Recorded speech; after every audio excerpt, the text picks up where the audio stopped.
Hello everyone, good afternoon. Welcome back to my MK Bangla blog channel. কেমন আছো তোমরা? আশা করছি খুব ভালো আছো, আমিও খুব ভালো আছি।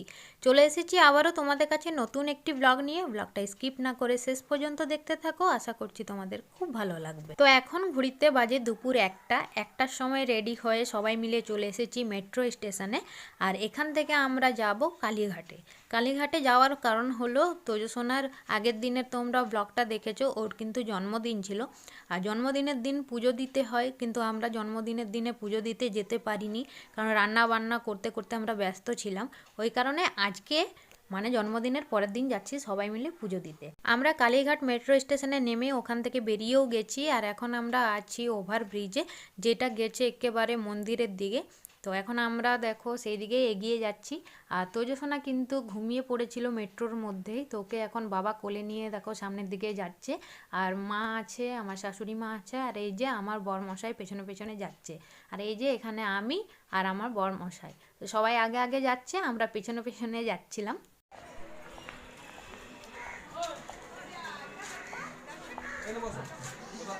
আমরা সবাই মন্দিরের কাছাকাছি প্রায় চলে এসেছি।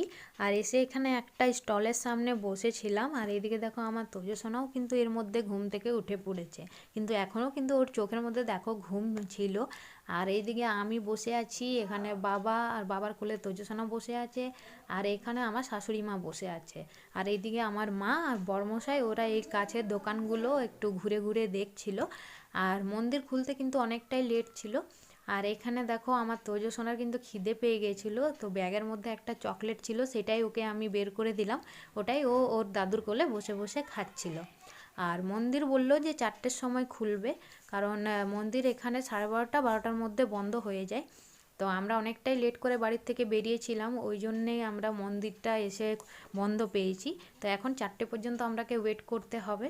ততক্ষণ আমরা সবাই এখানে বসে আছি, সবাই ঘোরাঘুরি করছে। আর এখানে দেখো আমার দুই মা, ওরা এখান থেকে এখন কিছু কেনাকাটা করবে বলে দোকানগুলোতে ঘুরে ঘুরে দেখছিল।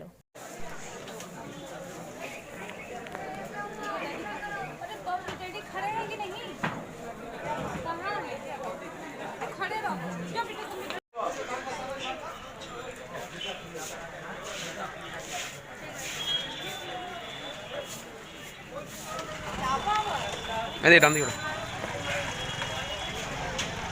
বাবারে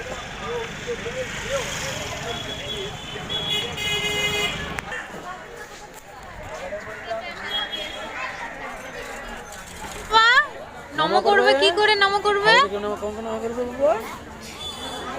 আবার ঠাকুরটাকে গিয়ে তুমি কেমন নম করবে? তুমি দেখি দাও মামামকে, মামাম জানে না, তুমি দেখে দাও কিভাবে নম করবে। এখানে বন্ধক মারো না। আবার হরে কৃষ্ণ কথা, হরে কৃষ্ণ, হরে কৃষ্ণ করতে, হরে কৃষ্ণ। হ্যাঁ তোমাটা শনিবার দিন চলে যাবে গো। তো আমরা চলে এসেছি মন্দিরের একেবারে কাছে। এখানেও কিন্তু খুব লম্বা লাইন পড়ে গেছিলো। আমার পেছন দিকে দেখো খুব লম্বা লাইন ছিল, আর সামনের দিকেও কিন্তু সেম এইরকমই লম্বা লাইন ছিল।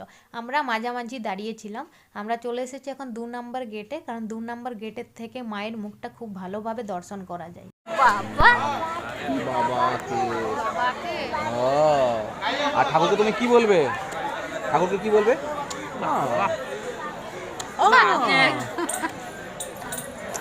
আমি তোমাকে একটা হাম্পু খাবো, আমি তোমাকে একটা হাম্পু খাবো।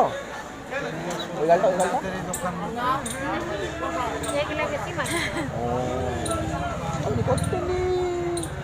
তোমার খিদে পেয়েছে? তোমার কি খিদে পেয়েছে বাবা? চকলেট পেয়েছে তোমার সোনা? এটা থাকো মায়ের ভোগ, মায়ের প্রসাদ যাচ্ছে। দাও তো ভালো করে। আর রাধে রাধে রাধে রাধে রাধে। বলো না জয় মা কালী, বলো না জয় মা কালী, বলো জয় মা কালী। তুমি কি করছো? ও একটা হাম্পু দিলে হবে? রাধে রাধে। কথা বলবো না।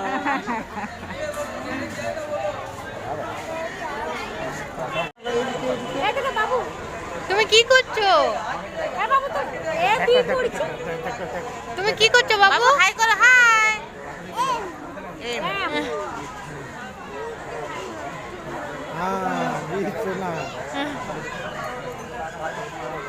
হাই করো না বাবু, টাটা। বাবু হাই করে দাও। হাই হাই করো করো করো দা হামিদা হামিদা হামিদা হামিদা লাইন পড়ে গেছে কালী বিশাল লাইন জয় মা কালী, জয় মা কালী, জয় মা কালী, জয় মা কালী, জয় মা কালী, জয় মা কালী, জয় মা কালী, জয় মা কালী, জয় মা কালী, জয় মা কালী, জয় মা কালী। বাইরে অনেকক্ষণ দাঁড়ানোর পর আমরা মন্দিরের ভেতরে প্রবেশ করতে পেরেছি, কিন্তু এখানেও খুব লম্বা লাইন আর ব্যারিকেড করা আছে। এই ব্যারিকেডের ভেতরে দেখে মনে হচ্ছে যে সবাই যেন এক জায়গায় দাঁড়িয়ে আছে, কিন্তু না, এখানেও কিন্তু সবাই লাইন দিয়ে দাঁড়িয়ে আছে। প্রচণ্ড ভিড় ছিল এখানে, আমরাকে 2 থেকে 2.5 ঘন্টা দাঁড়াতে হয়েছে। আর মায়ের দর্শন করতে করতে আমাদের পুরো সন্ধে হয়ে গেছিল। দাঁড়িয়ে দাঁড়িয়ে কিন্তু পুরো আমরা সবাই ক্লান্ত হয়ে গেছিলাম, ভিড় যেন কমছিলই না।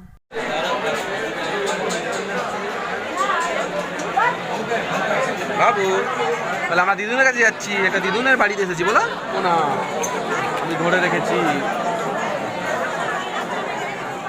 তুমি ওটা কি নিয়েছো?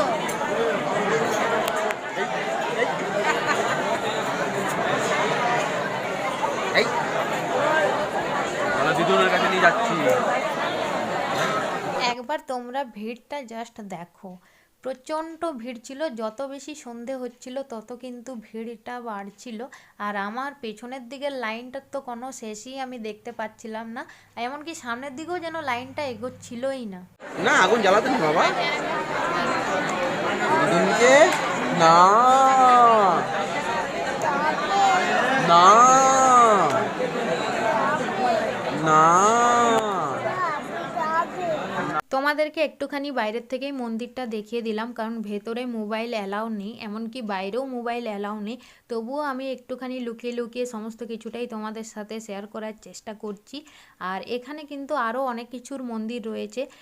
এটা যেমন দেখছো, এটা হচ্ছে শিব মন্দির, সাদা শিব। এটা এখানেও কিন্তু পুজো হচ্ছিল। তার পাশেই রয়েছে মনসা মন্দির, ষষ্ঠীতলা, আরও অনেক কিছুই রয়েছে। তো আমরা কিন্তু ওই মন্দিরগুলোর কাছাকাছি যেতে পারিনি, ওপর থেকেই দেখছিলাম আর তোমাদেরকেও দেখানোর চেষ্টা করছিলাম।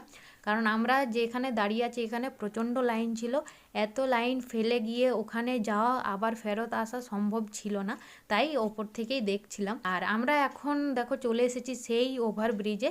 আমাদের পুজো দেওয়া কমপ্লিট হয়ে গেছে, তারপর আর কোনো ব্লগিং করতে পারিনি, কারণ ভেতরে তো মোবাইল অ্যালাউ ছিল না।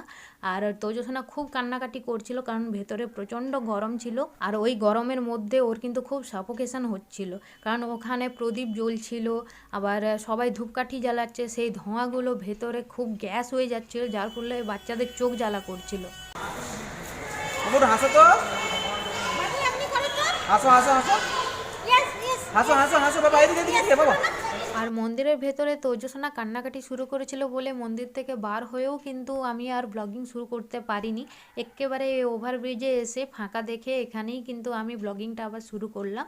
আর এখানে এখন দাঁড়ানোর কারণ হলো সবাই মিলে এখন ফটোশ্যুট করা হবে, আর এটা কিন্তু স্মৃতি হিসেবেও থেকে যাবে।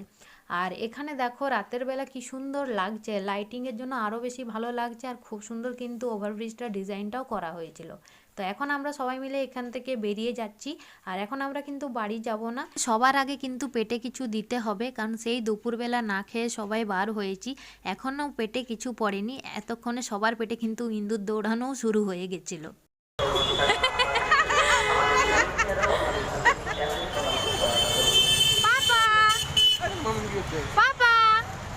পেটকে শান্তি করার জন্য চলে এসেছি আমরা সবাই মিলে তন্দুর হাউসে।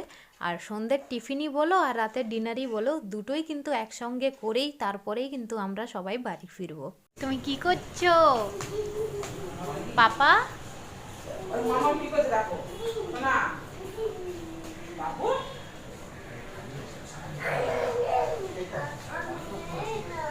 তুমি কি করছো? কই দেখি ভেনামকে, দেখি একটু, আমার দিকে তাকাও একটু।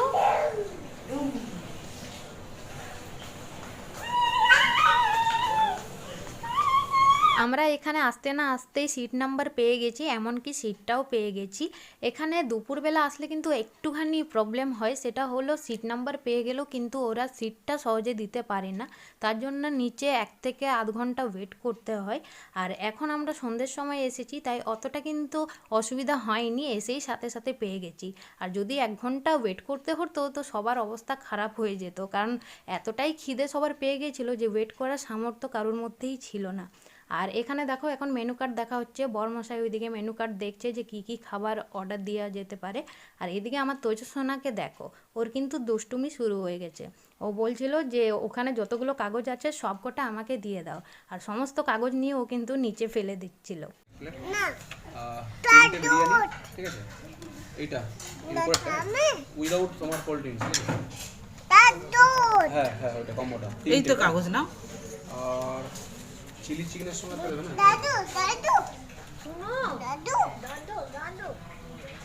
বলো বলো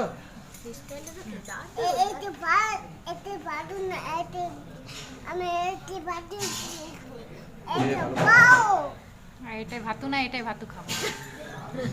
রক্ত না, এটা এটা টিপ। হ্যাঁ মা, হ্যাঁ অমনি থাকবো, তোমাকে খাবে তো? ধরবো না। ওই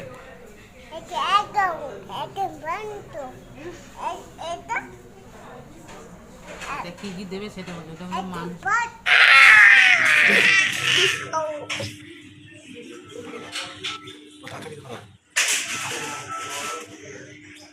হ্যালো বলো বলো। তোমার লজ্জা তোমার লজ্জা, এই যে খাবার এনেছে, তোমার খাবার এনেছে বেটা। তো এইদিকে দেখো আমাদের যা যা খাবার অর্ডার দেওয়া হয়েছিল সমস্তটাই চলে এসেছে আমাদের টেবিলে। আর এখানে কি কি নেওয়া হয়েছিল সেগুলো বলে দিই। তো দেখো এটা হচ্ছে ড্রামস অফ হেভেন চিকেনের একটা আইটেম, এটা হচ্ছে চিলি চিকেন, এদিকে রয়েছে মাটন কষা, এটা হচ্ছে তন্দুরি রুটি, আর নেওয়া হয়েছিল 3 প্লেট বিরিয়ানি। আর বিরিয়ানির সাথে এখানে কিন্তু দেওয়া হয় চিকেন টিক্কা, আর তার সাথে চিকেন চাপ প্রত্যেকটা প্লেটের সাথে। আর ডিম, চিকেন আর আলু তো বিরিয়ানির সাথে দেই, সেটা তো আছেই, তার সাথে কিন্তু ওই দুটো আইটেম যোগ হয়। তো এই সব খাবার আমাদের অর্ডার দেওয়া হয়েছিল। তো দেখো ওয়েট করতে না পেরে সবাই খাওয়া শুরু করে দিয়েছে, কারণ এতটাই সবার খিদে পেয়েছিল। সারাদিন না খেয়ে থাকা কিন্তু চারটিখানি ব্যাপার না, সবার মতো আমারও কিন্তু প্রচণ্ড খিদে পেয়েছিল। কিন্তু ভাবলাম সবাই যখন আজ একসাথে খাওয়া দাওয়া করছি, তখন না হয় এই সুন্দর মুহূর্তটা একটুখানি ক্যামেরাবন্দি করেই রেখে দিই। আর এইদিকে আমার তোজসোনাকে দেখো, ও কিন্তু ও দুষ্টুমি করেই যাচ্ছে কন্টিনিউ। এর মধ্যেই দেখো আমাদের খাওয়া দাওয়া সবার কমপ্লিট হয়ে গেছে, পুরো প্লেট ফাঁকা করে আমরা সবাই মিলে খেয়ে নিয়েছি। তো এখন এবারে আমরা বাড়ির উদ্দেশ্যে রওনা দেব।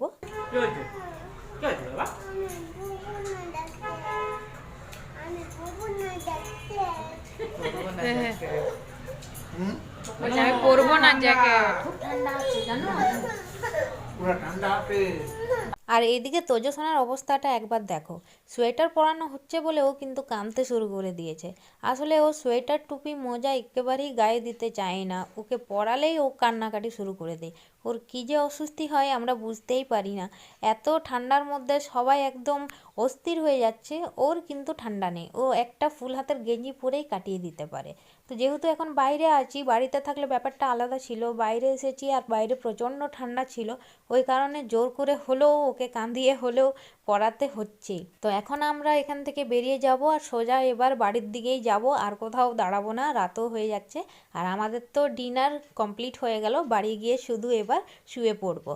তো আজকের এই সম্পূর্ণ ব্লগটা দেখতে বন্ধুরা তোমাদের কেমন লাগলো অবশ্যই কমেন্ট করে জানিও। আর যদি ভালো লেগে থাকে তাহলে লাইক দিয়ে চ্যানেলটাকে সাবস্ক্রাইব করে আমার পাশে থেকো। আর হ্যাঁ, কমেন্ট শেয়ার করতে কিন্তু ভুলো না, কমেন্ট শেয়ার অবশ্যই করে দিও। দেখা হচ্ছে খুব শীঘ্রই নতুন কোনো একটি ব্লগের সাথে, ততক্ষণ সবাই সুস্থ থেকো, ভালো থেকো। আজকের মতো এখানেই টাটা, বাই বাই।